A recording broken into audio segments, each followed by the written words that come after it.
The Pooka Pages, Yule 2021. Since the summer solstice, Litha, which was the peak of summer, the days have gotten shorter. But on Yule, the winter solstice, the sun is quote-unquote reborn. It's the baby sun's birthday. And from now until next Litha, each day the sun will grow and stay longer in the sky. Pooka says Yule occurs on the winter solstice when the days suddenly begin getting longer again and the nights start getting shorter.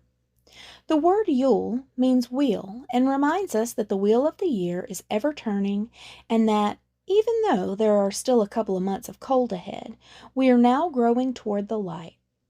We move toward the light months, then turn into the dark months, and then the light months of sunshine come again. The wheel is ever turning. Lora notes, one way of sharing our pagan beliefs with children is by allowing them to be actively involved in our Sabbath rituals. A method that she's used over the years, both with her kids and later her grandchildren, is by making it their very important job to ring the bell at the beginning and ending of a ritual. At the start, they say, 3 times the bell has rung, sacred time has begun. When it's over, they ring the bell again and say, 3 times the bell is rung, sacred time now is done. They always felt such a sense of accomplishment and were much more interested as a result in the ritual that followed. Pooka's Yule present. Pooka sat on the ledge of the window in Elsie's herb room. Through the panes of leaded glass he stared gloomily out at the snow piling higher and higher, blanketing the whole garden and forest beyond. He was thoroughly miserable. In the corner of the herb room crackled a cheery fire on the tiny stone hearth where he could have been warm and toasty. Pooka preferred to be miserable. I want to go outside, he wailed.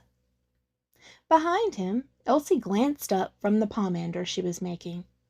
A little smile twitched at the corner of her mouth. So go. The cat glared at her. His witch said the most ridiculous things sometimes. She knew very well it was cold and wet out there, and that it had been for weeks. He stood up and stalked out of the room. He wandered into the parlor and spotted the Yule tree standing proudly majestic on the far side of the room. He, Elsie, and Edgar the crow had trimmed it a few nights ago with shiny brass suns and polished silver moons, gingerbread cookie pentagrams, and gilded acorns, then draped it with garlands of popcorn and cranberries, laced over and under the fragrant branches. At the time, Elsie had told him he mustn't sharpen his claws on the trunk. But she never said why.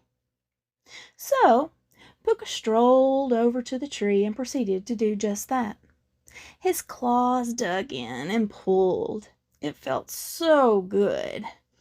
The tree wobbled precariously in its pot, and the ornaments danced in the loveliest way. Pooka, his troubles forgotten for the moment, or perhaps from a sense of pure orneriness, clawed even deeper, watching the ornaments swing and sway above him. Suddenly, they loomed very large, rushing toward him. He sprang out of the way as the tree tipped and crashed to the floor. Pooka dove under Elsie's reading chair by the hearth, his little black nose just barely poking out from under the ruffled bottom. He felt her hurried approach, then her boots stopped inches from his nose. He held his breath. Then he peeked through the ruffle. Yep, she was mad. Fists planted on her hips, she scowled down at him. The little cat peered up at her and tried to look innocent. Edgar did it? Pooka! He retreated further under the chair and flattened his ears. Well, it's the only tree around, and you won't let me claw the furniture, he growled. Elsie sighed and pulled the tree upright again. Then she began replacing the ornaments. The next morning, Pooka burrowed his way out from under the quilt on Elsie's bed and sprang to the window. Outside, the world was still white and the sky was a gloomy gray. His breath made a moist fog on the inside of the glass. The little cat's whiskers drooped as he turned away. He felt very depressed. He wound his body around her ankles in desperation as she tried to dress. "Elsie, you're a witch. Make the sun come back," he pleaded. She leaned over and picked him up, cuddling him and scratching him in all the right places.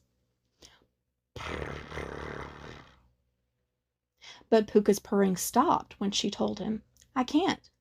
This is up to the goddess. She'll give birth to the sun when it's time." When would that be? Pooka wondered. It seemed like it had been cold and dark forever. Just thinking about it, he shivered. Elsie went downstairs and lit the fire in her little stove. Soon the cheery kitchen warmed and the cottage smelled of cinnamon and fresh-baked rolls with icing. Pooka curled up in the corner pillow on the rocking chair and watched Elsie feed Edgar his bits of breakfast. The crow cawed, "Rah! More! Rah!" and opened his beak wide. But Pooka knew Edgar would stash at least half of what he got around the kitchen in order to retrieve it later. "Why are you feeding him so much?" he asked. "Won't we run out of food? What if winter never ends?"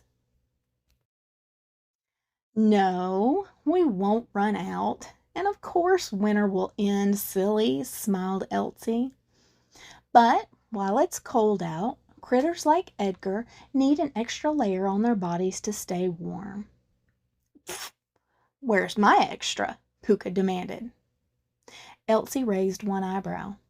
"If you aren't going outside, you don't need it." Pooka scowled at her. But he cheered up later when Elsie poured eggnog for each of them and pulled out all the lovely things she'd been baking the past week. The candles and the lamps throughout the cottage were lit, and a specially decorated oat log was laid in the fire. Elsie lit the incense and the tall golden Yule candle wreathed in holly. She strummed on her little mandolin and sang songs, Edgar cawing along while Pooka laughed at them both and buried his head under a pillow. And there were presents! Elsie laughed and clapped her hands as Edgar and Pooka excitedly ripped open the brightly covered packages. Soon Edgar was stashing and retrieving the assortment of shiny baubles the witch had made for him. Elsie cuddled in her chair by the fire, her nose buried in a book from Aunt Tilly, as Pooka played with his new catnip mouse. For some reason, he felt deliriously happy batting it about and pouncing on it, even after one button eye was missing and the tail was soaked with kitty drool. It was very late when Edgar was finally snoozing on his perch in the kitchen, and the cat and his witch trundled up to bed. Pooka purred as he burrowed under the quilt to tuck himself behind Elsie's knees. It had been a wonderful, magical night. Hours later, the house was very dark and very quiet when Pooka felt Elsie climb out of bed. Sleepily, he watched her dress and head down to the kitchen. In a short while, she came back upstairs and got him. "I have something to show you," she said. Wrapping herself in a thick hooded cloak, she bundled the cat in a small blanket and stuffed him in a basket along with a thermos and some Yule cakes. With another larger quilt slung over her shoulder, they headed outside. The stars above sparkled like tiny jewels through the crisp, cold air, and the snow crunched under her feet like potato chips. "Where are we going?" asked Pooka. "You'll see," answered the witch mysteriously. She headed for a hill on Farmer Gellis's land that overlooked the forest. Once there, she spread the thick quilt on the ground and they sat down, still wrapped in their blankets. Elsie poured warm sweet milk laced with anise and maple into a pair of mugs. Pooka stuck his nose out of the quilt and lapped his up eagerly. He couldn't help purring as his tummy warmed, and the only chill that reached him was the frosty air coming through his little black nose. "What are we doing?" Elsie sipped from her mug and told him, "We're waiting." "For what?" "You'll see." So Pooka waited.